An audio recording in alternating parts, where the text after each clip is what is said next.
उधर से क्या था कि नीरू नीमा बहुत वर्षों विवाह को हो चुके थे, उनका संतान नहीं थी।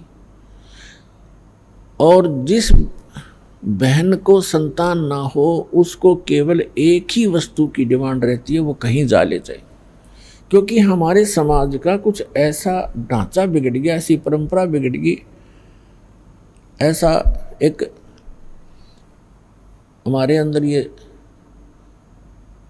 ऐसा समा गई लोक लाज कि जिस बहन को पुत्र ना हो वो सहन नहीं कर सकती कि लोग उसे बांझ कहें, चाहे परमात्मा की रजा से ही उसको बच्चे ना हो रहे हो। तो काफी वर्ष बीत गए थे और लगभग 60 वर्ष के आयु हो गई थी नीरू और नीमा की, उनका संतान नहीं थी। और ऐसे ही कोई आकर के टोक देता है, कोई रिश्तेदार, कोई अड़ोस पड़ोस का, और घर आके चर्चा कर देता है कि आपको कोई संतान नहीं है, एक बालक तो चाहिए था। अब वो ना चाहते हुए भी अगर थोड़ी बहुत भूल गिरे तो इस तरह की कोई न कोई इंजेक्शन युग काल लगवा ही देता है।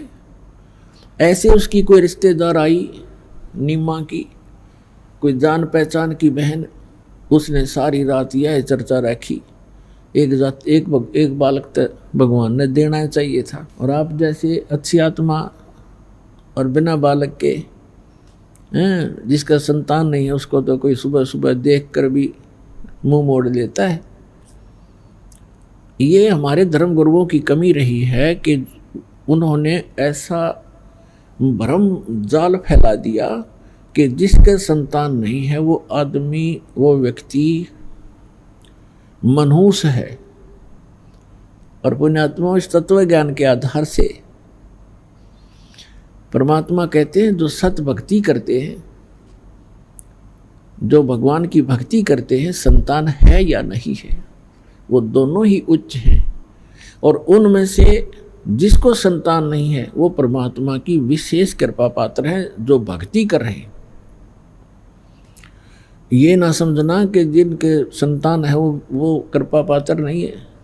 कृपा पात्र तो वो भी हैं क्योंकि भगवान ने शरण में ले लिए हैं, लेकिन उनके लिए इसलिए कहा जा रहा है कि उनका कोई किसी से संस्कार उलझा नहीं है।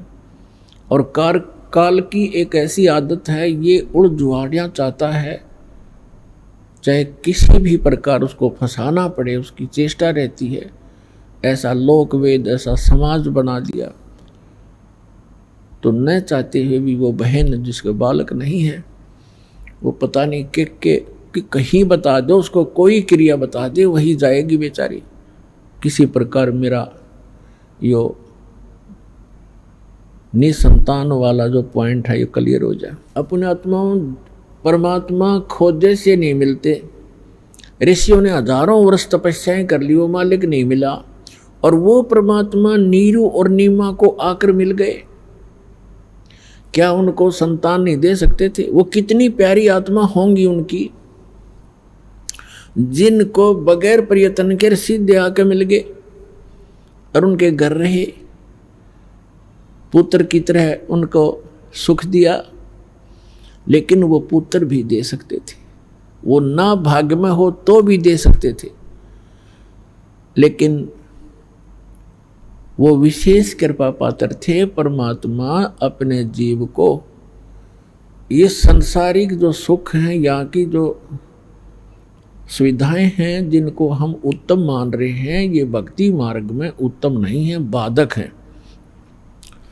तो ऐसा कोई अनजान ही कर सकता है जो अपने निजी बच्चे को और जानबूझ के कीचड़ में गिरे, वो तो कीचड़ से निकाल कर धोया मांजा करे और दोबारा कीचड़ में कोई डाल सकता है? तो परमात्मा पुण्यात्माओं, आप तो मांगते हो यहाँ के सुख, यहाँ की संपत्ति, संतान, ये मिला आपको, और परमात्मा को आपका पहाड़ जैसा दुख दिखाई देता है।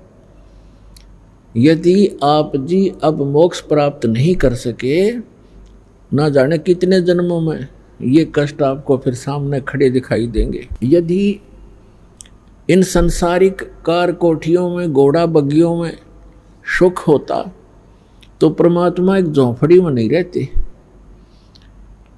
एक झोंपड़ी में नहीं रहते और कपड़ा बुनकर एक सिंपल मैन की, एक बिल्कुल निर्धन व्यक्ति की भूमिका नहीं करते। वो हमें ये दिखाना चाहते थे कि यदि आपको ये ज्ञान हो जाए कि ये काल का लोक है, यहाँ जन्म मृत्यु का दीर्घ रोग आपको लगा हुआ है और जितनी बार भी जन्मोगे आपको ये संकट फिर प्रत्येक बार झेलने पड़ेंगे जो आज जीवन में झेल रहे हो, इसका अंत नहीं। और एक ऐसा सुखमय स्थान है जहां जाने के बाद आपकी जन्म मृत्यु कभी नहीं होगी और वहां आपका मनुष्य शरीर होगा, आपके बच्चे होंगे, आपकी पत्नी होगी, आपका संतान होगा, एज इट इज होगा, आपका परिवार होगा, वो कभी मृत्यु को प्राप्त नहीं होगा। और यहाँ आप सारा जीवन इन्हीं की सुरक्षा में लगे रहते हैं और पता नहीं कब बिजली गिर जाए। आप पढ़ रहे हो समाचार पत्रों में, देख रहे हो मीडिया, इस इलेक्ट्रॉनिक टीवी चैनलों पर केदारनाथ नाम के एक धार्मिक स्थान के ऊपर बहुत भयंकर फ्लड आ गया। लगभग 20,000 वहां श्रद्धालु और आसपास के क्षेत्र के लोग मारे गए। बताओ, अब वो बेचारे अपने परिवार के लिए ही बैठे थे, मेरा बच्चा ऐसे हो जाए, मेरी बेटी ये बन जा, पुत्र अच्छा नौकर लग जा, नौकरी लग जा, ऐसे हो जा, धन बन जा। खाक बन गया यहाँ पर, उनकी लाशों भी नहीं मिल लिए, दब गए टनों मिट्टी के ढेर में, खोजत भी ना पाओ है। तो परमात्मा ये दिखाना चाहते हैं, आप जिस लोक में रह रहे हो और जो वस्तुएं आप डिमांड कर रहे हो, ये मांगने की कोई ना, ये तो मैं आप ही दे दूंगा जो तुम्हें आवश्यकता पड़ेगी। और हम केवल एक उद्देश्य लेकर आते हैं, ये हो जाए, वो हो जाए, वो हो जाए, ये तो हो जाएंगे लेकिन वो काम रह जाएगा जिसके लिए आप यहाँ आए हो। फिर इनका क्या करोगे? क्या मांगो कुछ स्थिर ना रहा ही, देखत नैन चला जग जाई। 1 लख पूत सवाल नाती, उस रावण का जो दीवान बाती। आप क्या मांगोगे भगवान से? एक पुत्र मांग लोगे, थोड़ी बहुत संपत्ति मांग लोगे, धन मांग लोगे, कोई कोठी मांग लोगे, कार मांग लोगे, ठीक है। अगर आप मोक्ष नहीं चाहते हो तो ये भी दे देंगे आपको। फिर क्या करोगे? रावण के 1 लाख पुत्र थे और सद्भक्ति ना करने से सर्वनाश को प्राप्त हुए। अंत में उनके कोई दीपक जलाने वाला शेष नहीं रहा। सर्व सोने की लंका थी वह रावण से रणधीरम, एक पलक में राज विराजी जम के पड़े।